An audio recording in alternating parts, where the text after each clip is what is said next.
ارواح ثلاثہ یہ کس کی لکھی ہوئی کتاب ہے؟ اور دوسرا سنا ہے کہ اس کے اندر ایک واقعہ لکھا ہے کہ حضرت گنگوہی رحمہ اللہ تعالیٰ نے حضرت نانوتوی رحمہ اللہ تعالیٰ کے سینے پہ ہاتھ رکھا، اس کے اوپر مرزے نے بڑا شور کیا ہے، اس کے متعلق آپ کیا کہیں؟ جی، اس واقعہ پر مرزا نے بڑا شور کیا ہے اور اس کو غلط رنگ دے دے کر بار بار اس کو اچھالا ہے۔ اس پر پہلی بات تو یہ ہے کہ مرزا نے یہ کہا کہ ارواح ثلاثہ حضرت تھانوی رحمۃ اللہ علیہ کی لکھی ہوئی کتاب ہے۔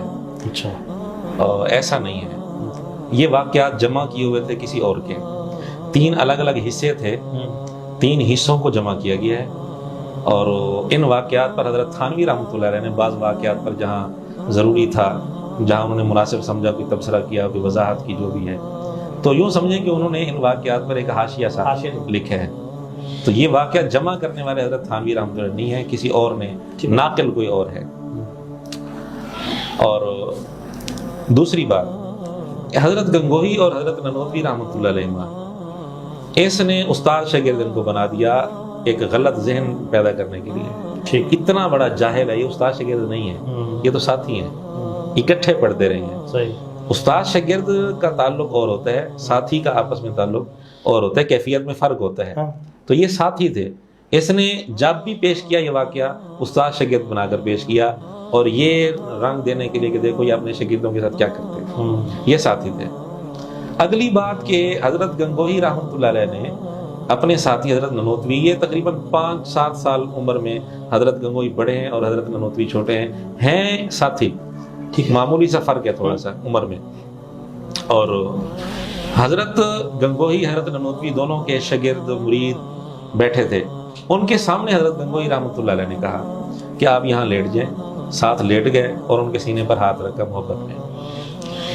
یہ عمل، اس پر مرزا نے بڑا مذاق اڑایا اور کہتا ہے کہ صرف یہ تو سب کے سامنے اتنا ہوا ہے نا، آگے بھی کچھ ہوا ہوگا، یہ تو رپورٹ صرف اتنا ہوا ہے، یعنی اس نے اتنا غلط رنگ دیا اس کو، یہ تو صرف رپورٹ ہوا ہے، آگے بھی کچھ ہوا ہوگا، کچھ نہ کچھ تو ہوا ہوگا۔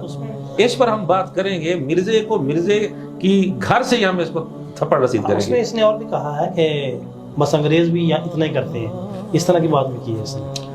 بہرحال اس کو غلط رنگ دے کر بہت اچھالا ہے۔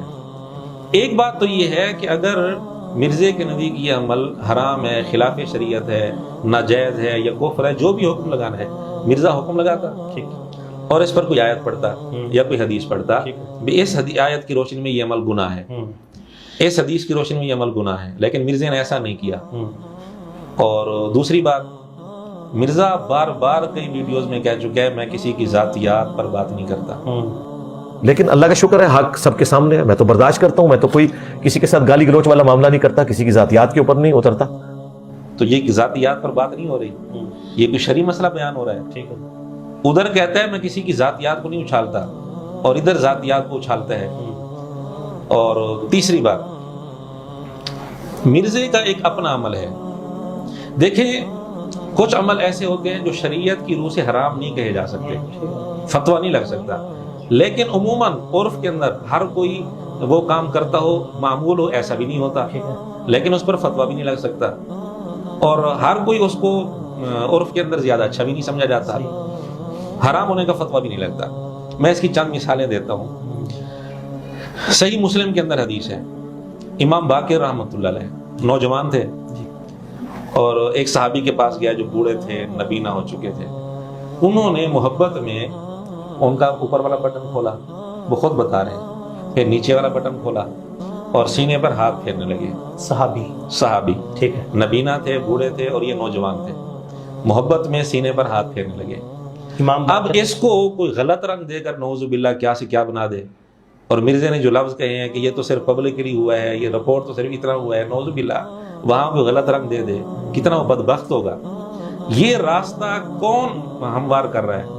مرزا ہموار کر رہا ہے۔ اس قسم کا ذہن نوجوانوں کا کون بنا رہا ہے؟ مرزا بنا رہے ہیں۔ مجھے ایک اور بات یاد آ رہی ہے جی، اداکارائیں جو ناچتی بھی ہیں، ڈانس بھی کرتی ہیں، فل میک اپ میں ہوتی ہیں، غیر محرموں کے سامنے بالکل برسر عام جاتی بھی ہیں، گفتگو بھی کرتی ہیں، سارا کچھ کرتی ہیں، مرزا کہتے ہیں ان پر بھی زنا کا حکم نہیں لگانا چاہیے، اس نے نامزد کر کے کہ اس نے زنا بھی کیا ہے۔ یہ حکم تب لگ سکتا ہے جب اپنی آنکھوں سے کوئی دیکھے، بالکل اپنی آنکھوں سے وہی حال دیکھے پھر حکم لگا سکتا ہے، ورنہ ظاہری حالت کسی کی کتنی گندی کیوں نہ ہو۔